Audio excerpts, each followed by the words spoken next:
Hello again, everybody. Barry Hyatt here in Scottsville today with Janet Johnson for our recipe of the month. Last month, in the month of April, Janet, we were talking asparagus, but now we're into May, and what are we going to be talking about this week? Ooh, everyone's favorite fruit, and that would be the strawberry, Barry. It's great, and May is the perfect time to celebrate.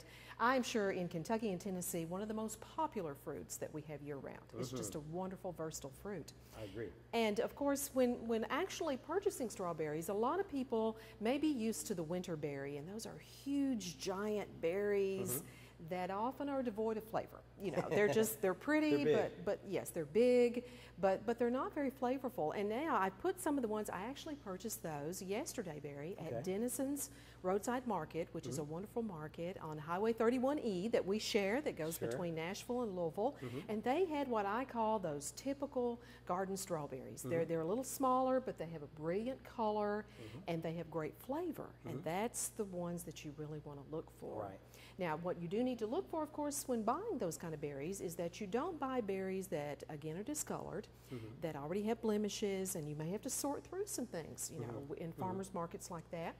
And make sure that your berries are not packed together tightly, because, and that's something that we often do when we bring them home. We kind of cram them in a plastic bag and put them in the refrigerator. Oh, terrible thing. They need to breathe until you're ready to take the caps off and use them. And don't cap them until you're ready to use them too. Good advice. Good advice there, that's right, because they do begin to deteriorate once you do that, so keep them in mind. Now, today we're going to do a very non-traditional strawberry dish. Should be interesting. Okay, what are we going to be doing?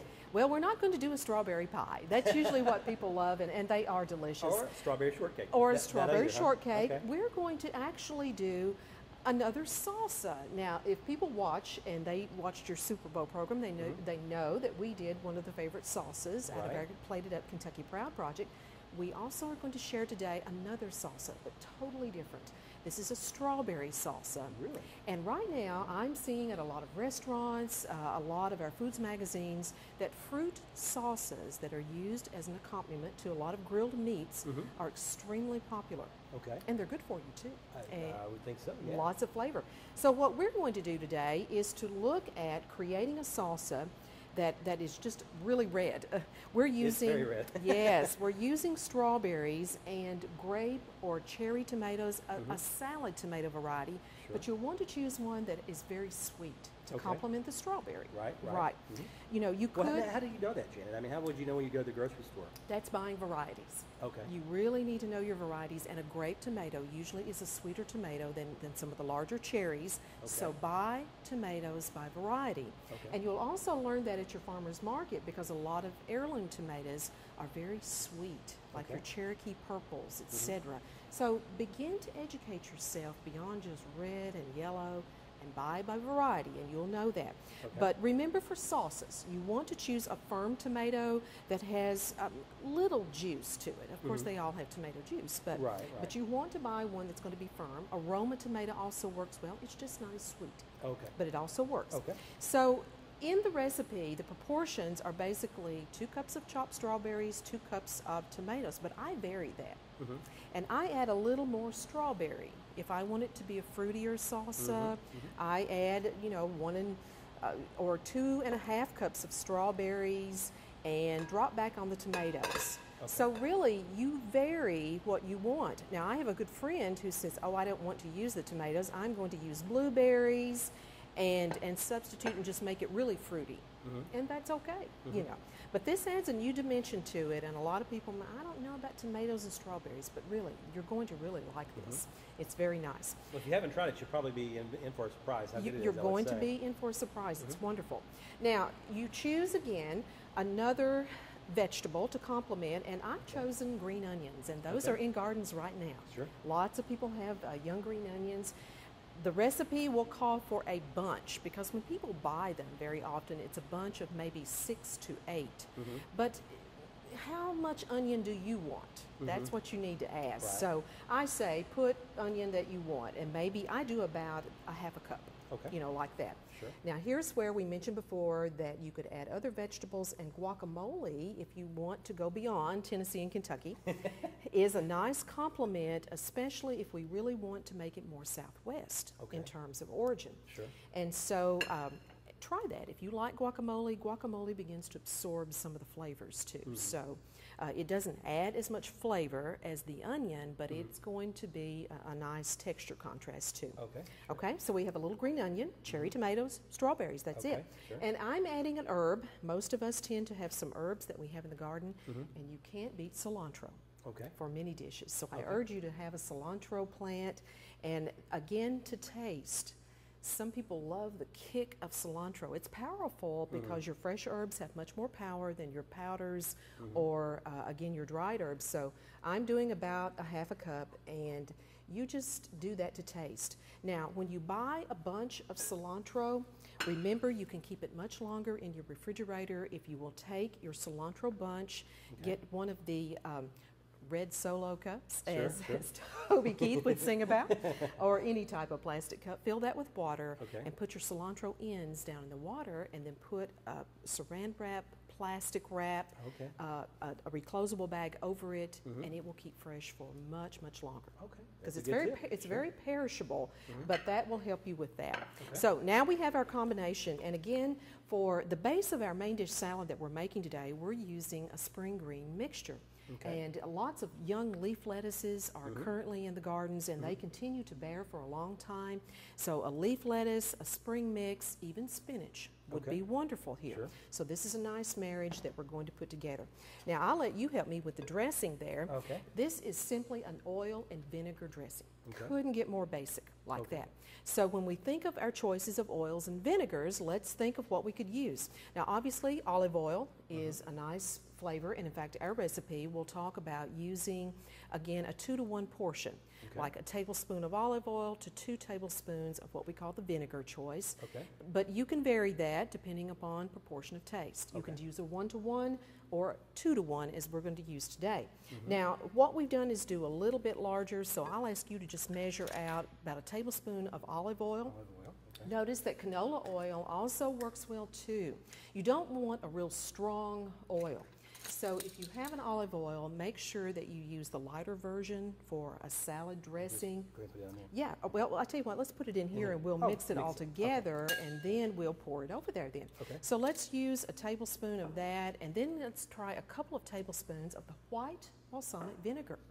Now this vinegar is very similar to the brown balsamics that people are very familiar with, but it is sweeter. It also adds a nice texture and color to a dressing, and it will not discolor your fruits and vegetables. So it's very nice. So let's go about a couple of tablespoons there. Yeah, we'll do that. And again, if you need more dressing, if you get it mixed up, just do it again. You know, repeat it up again. Now what we want to do is do a pinch or about a half a teaspoon of salt to the dressing. Now, if you want, you can also just kind of sprinkle your vegetables with salt too. We're doing the low sodium version, but if you wanted them a little more salsa-like, go ahead and sprinkle a little salt on your strawberries and tomatoes before you put the dressing on. And you said a half a tablespoon? Oh, half a teaspoon. Let's try that. This is the salt right here. Yeah, I usually just go ahead and just put pinches or so. You know, again, this is kind of to taste, and we're going to whisk that up. Now, this is the basic version of oil and vinegar. Now, that you can't get any more simpler than an oil and vinegar dressing like that. Now, I personally like to have a little heat with this salsa. And what I love to put in here is about a couple of tablespoons of hot pepper jelly or hot pepper preserves. So I'll ask you to do that. We're going to sneak this in today. And this was, again, which one tablespoon? Yeah, let's just put a tablespoon. This is to taste. Depending upon your sweetness. Now, we'll probably just have to dip it in there. Yeah, just go in. I've never done this before, can you tell? Yeah, well, he's doing great. He sure is. How about that? That's good. That's just put it in there, and we'll add this. Now, again, you don't have to do this. If you like, this is going to create kind of a sweet sour dressing, which I think will actually kick up the flavor of your strawberries. It looks, even that more. looks really nice. I mean, Isn't that pretty? It sure is. That's a hot pepper jelly, or that's a hot pepper preserve, actually, that came from one of our Denison's markets, our roadside markets. Sure. Lots of people make pepper jelly, though, during the summer. And that's a great use of peppers. So you can see that we have this, and now all we're going to do is just put this over our fruits and toss this, okay? Sure. Now, like all good salsas, this will, over time, actually be better if you let it chill for about an hour. Okay.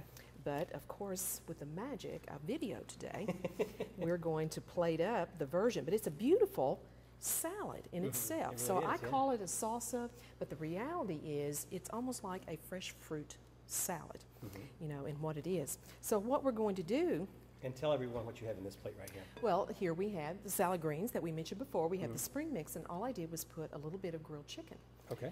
You could use grilled pork, pork tenderloin, even fried catfish. Okay.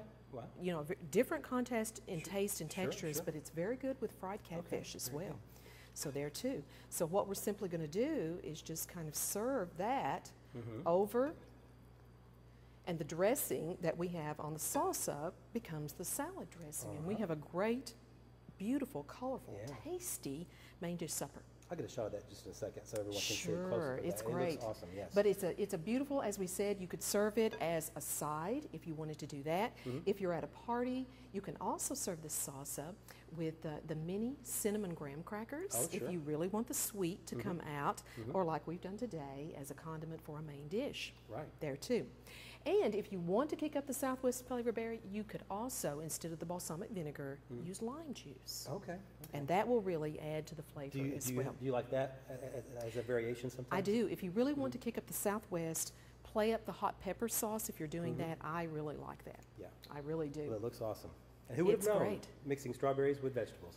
It's a great technique and a great thing to use. And we have other recipes, of course, mixing watermelon with tomatoes, and we may share that That as may we be a get into future- the summer yeah. and talk about that as a salad. But mixing the vegetable along with the fruit is very trendy right now, and adding a fresh herb of choice. But think about the options that you can use and try a new way to serve up these delicious fresh strawberries. It looks awesome. That looks fantastic. Well, listen, Yes. thanks so much, guys, for joining us today. And if you'd like a copy of this recipe, you can call me at North Central. That number is 615-666-2151, or you can check out our website. It's nctc.com. Janet hasn't told me just yet what we're going to be doing next month, but I have a feeling it's going to be something pretty special anyway. We're going to see what the garden bears, and we're just waiting for that fresh corn, fresh green beans, and also that summer squash. We're just Can't waiting wait. for those, along with tomatoes. We'll learn more. So we'll see what the garden has in at the first of the month, and that's what we'll focus on, something Sounds delicious from great. the garden. Sounds great. Well, thanks so much for joining us, and we hope you enjoyed this segment, and we will see you again next month. So take care, everybody. Our next stop this week takes us to Macon County High School in Lafayette. That's where new Tiger head football coach Randall Smith is leading his team through spring drills. From what I've seen, I love the energy. The kids are excited. They want to win. They want to play hard for whoever's leading them. And we've got a bunch of leaders. They speak up and they push each other, so that's a great combination for the word team. You know, they're going to push each other and play for each other, and that's what we want to instill in them while we're here.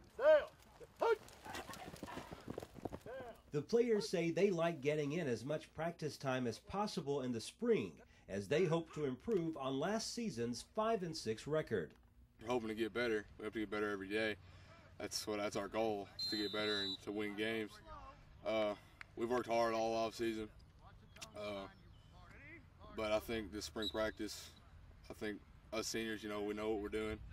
We know it's our last year. We know it's our last spring practice, so we're gonna bust our butts. You kind of get a good feel on who you got and where you're going to put them when fall comes around. Like Kawicki was saying, it's going to make us better too.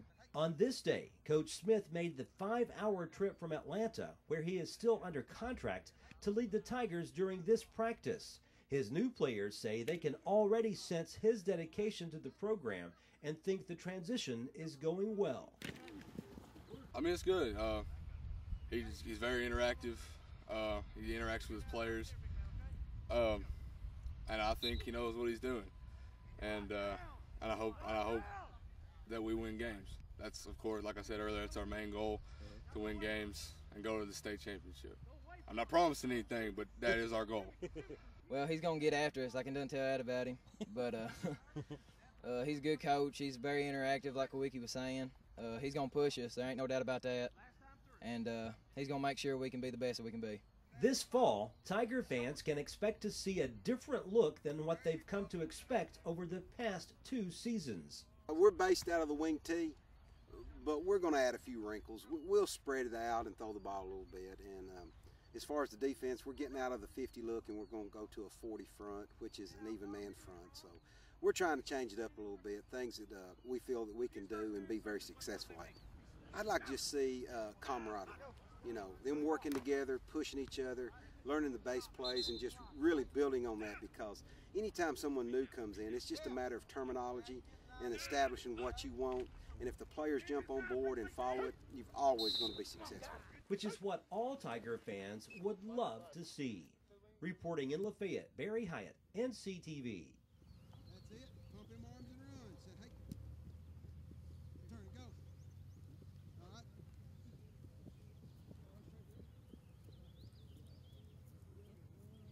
Now we're going to back pedal.